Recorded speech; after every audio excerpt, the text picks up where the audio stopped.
Hey, it's me, Raika. Today we're going to have a look at the brand new season of the Vault of Time. Now, this is the ranked version of the Vault of Time, where previously it was simply the beta version. Now, in this version, you'll be able to get frames and titles for your accomplishments in this specific season of the Vault of Time. So let's have a look at the rewards.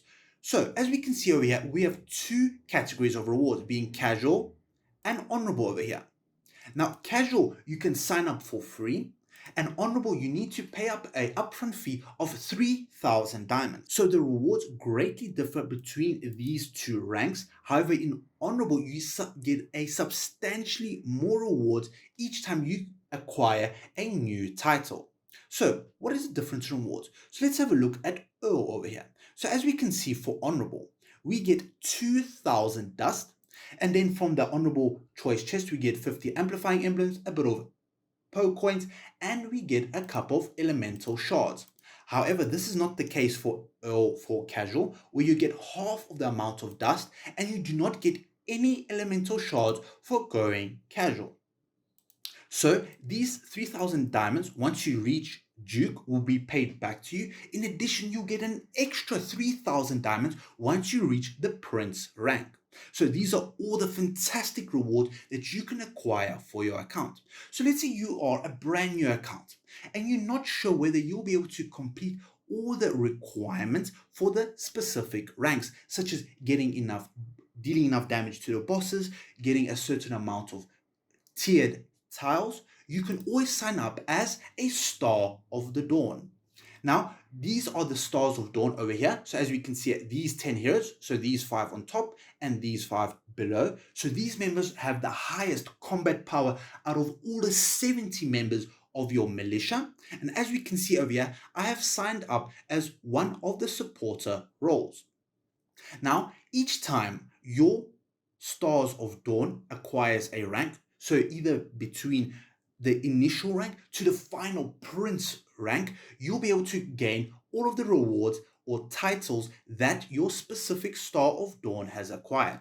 In addition, you also provide a massive buff to your entire militia if you sign up as a supporter role. And this includes stamina recovery of all militia members is increased to 4.8%. And the Star of Dawn, so essentially the player that I'm following, who has a spectator, will recover stamina 10% faster, so that is bonus on top of the 4.8%.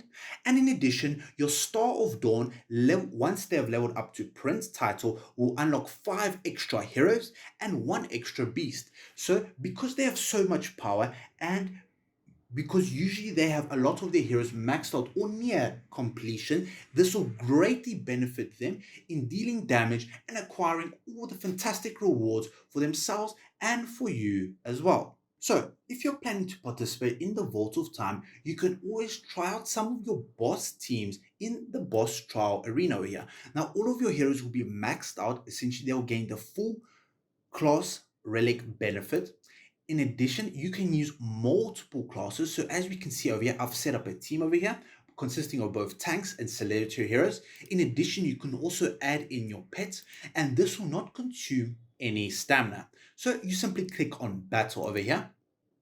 And once you've done so, you can evaluate the results. So you can have a look at which heroes are dealing the most amount of damage, which heroes can provide more support for your allies, and so that your allies can survive longer and be able to be more effective in their respective roles. So as we can see over here, this takes into account both your relics over here, or your elder tree, your pet, and the heroes that you have used. So what are the starter tips that I can give for most heroes doing the Vault of Time? So I would recommend using this specific formations in your initial phase.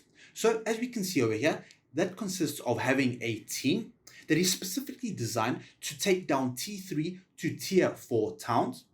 And then we have one hero over here specifically designed for pathing. Now this can be for collecting the tiles, smaller little tiles, T1 to Tier 2 tiles. So this consists of one hero. So you can either use Awakened Brutus, Awakened Thane, Awakened Solus also does extremely well, Anasta, and Lucretia over here. Now, the key feature over here is that all of the slots over here, 2, 3, 4, and 5 are empty, and you can always use a pet of your own choice. Now, the next team over here is your T3 to Tier 4 town taking team. Now, this takes advantage mostly of the faction bonus, which can increase all the way to 25% increased attack and 25% increased HP if you use 5 of the same faction heroes. So this is an example of the 5 faction team that you can use, which is extremely powerful at defeating these high tier towns. Now, these high tier towns will give you bonus relics and bonus resources so you can skyrocket your progress in the Vault of Time. Now, once you've exhausted all of your stamina, or you've acquired all 20 settlement slots at the beginning of the Vault of Time, then you can swap out all of these heroes, being this 5 slots over here, and your pathing heroes over here, for your specific class relic that you are going to be building throughout the entire duration of the Vault of Time. So this is an example of the tanks formation, celerity, mages, and warriors. Now, as we can see over here, a lot of these heroes are extremely powerful. However, they are specifically focused on one specific class at a time. The reason why you don't want to mix at the beginning is this will drastically reduce your power and your progressing ability throughout the duration of the Vault of Time. Now, once you've acquired a certain rank in the Vault of Time, you'll unlock the Relic of Souls. Now, what this will allow you to do, this will allow you to essentially swap out a hero, as we can see over here, Lucretia being a celerity hero, and you can put in another hero which will be able to equip the Relic of Souls. This hero will gain the full benefit of your highest tier relic buff. So essentially, if your other heroes are maxed out in celerity, then the additional hero that you provide, either being from a support, mage, tank, or any other class, will gain the full benefit of your maxed out tree. Unlike the other classes, the tank class is not affected by cursed tiles.